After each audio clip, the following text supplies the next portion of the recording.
Hay textos científicos que envejecen mal, tablas que dejan de servir, cifras que se vuelven obsoletas, teorías que el tiempo se encarga de archivar.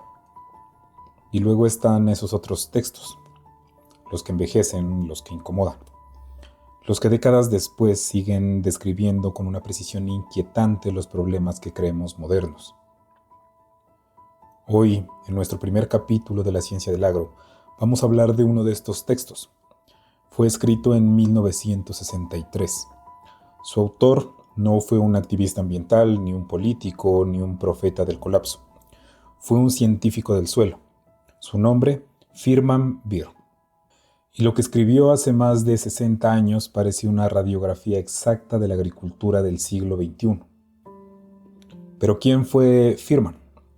Firman Beer fue un profesor de la Universidad de Rutgers y una de las voces más influyentes en fertilidad de suelos durante la primera mitad del siglo XX.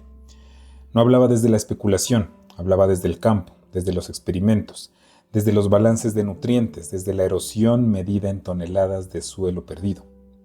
En 1963 publica Suelos y fertilizantes, y desde la introducción deja clara una idea que debería habernos hecho detener. El suelo, como la fe, es la sustancia de las cosas que se esperan, la evidencia de las cosas no vistas. Desde ahí Beer no romantiza el suelo, lo responsabiliza y nos responsabiliza a nosotros. Hay una escena silenciosa en el texto de Firman, que pasa casi desapercibida, pero que dice mucho. Beer recuerda que a pesar de guerras, pestes e ignorancia, el suelo nunca ha fallado como fuente de alimento. En su época, cerca de 2.500 millones de personas dependían directamente del suelo para comer y vestirse. Hoy son más de 8.000 millones. Beer plantea algo profundamente incómodo. Incluso cuando mueren millones por hambre, la capacidad productiva total de la Tierra sigue siendo superior a lo necesario. El hambre no es una falla del suelo, es una falla humana. Y aquí, Beer conecta con una idea que hoy sigue generando debate, el viejo principio malthusiano de que el hambre regula la población. Beer se pregunta si el principio puede ser finalmente invalidado, si el ser humano decide usar la ciencia al servicio del suelo y no contra él. No es una afirmación ingenua, es una advertencia. Beer afirma algo que todavía hoy repetimos: la Tierra puede producir alimentos suficientes para toda la humanidad.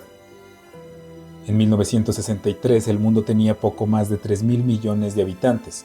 Hoy somos más de 8.000 millones. Y aún así seguimos produciendo alimentos suficientes. Pero más de 700 millones de personas pasan hambre. No por falta de producción, sino por distribución, desperdicio, pobreza y degradación de los recursos. Beer lo vio claro. El problema no era biológico, era social, técnico y ético. La productividad global existía, pero estaba sostenida sobre un suelo cada vez más empobrecido. Beer se detiene en un periodo muy concreto de la historia agrícola de Estados Unidos. Nos recuerda que en 1607, cuando John Smith llegó a Virginia, el territorio estaba cubierto por bosques continuos.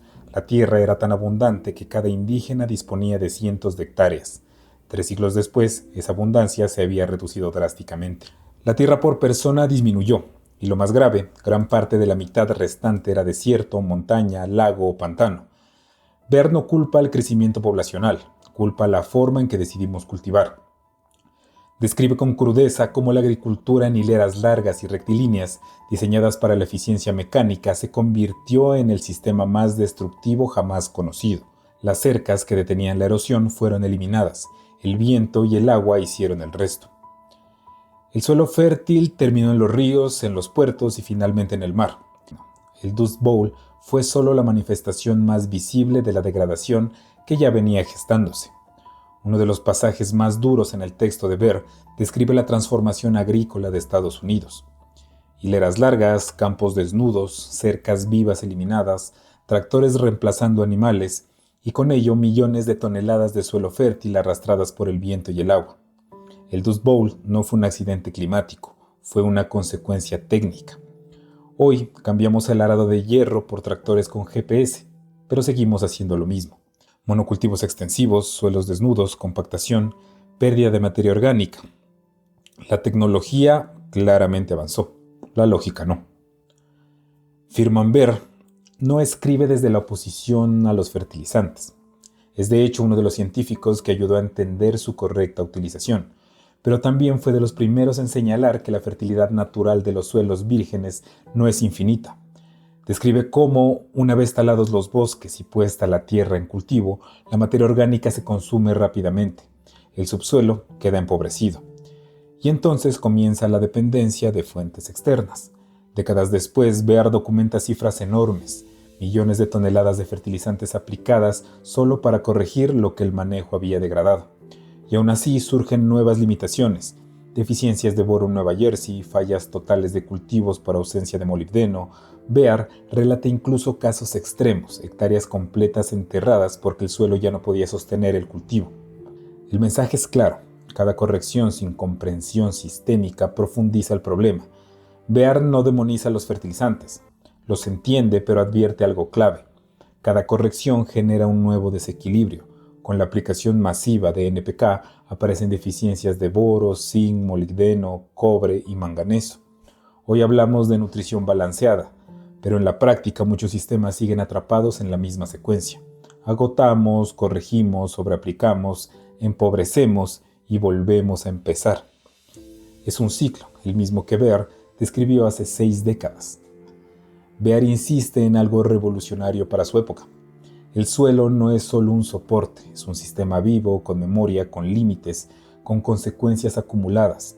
Hoy hablamos de agricultura regenerativa, de carbono en el suelo, de microbiología, pero seguimos midiendo el éxito solo en toneladas por hectárea. Bear nos recuerda que la verdadera pregunta es otra. ¿A qué costo productivo, ecológico y humano estamos produciendo esos alimentos? Aquí es inevitable hacer una pausa personal.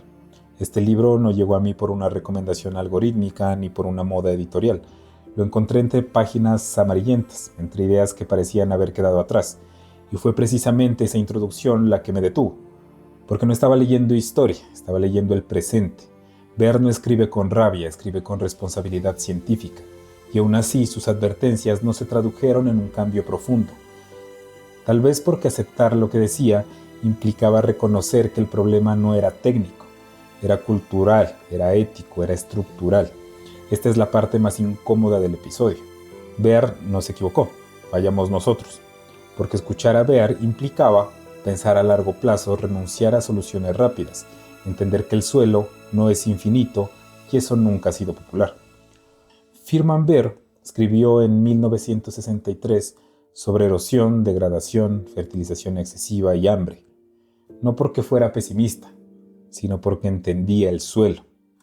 Lo inquietante no es que sus datos sean antiguos, lo inquietante es que sus advertencias siguen vigentes. Tal vez la agricultura no está en crisis, tal vez no está atrapada en un ciclo, y romperlo exige algo más difícil que tecnología. Conciencia.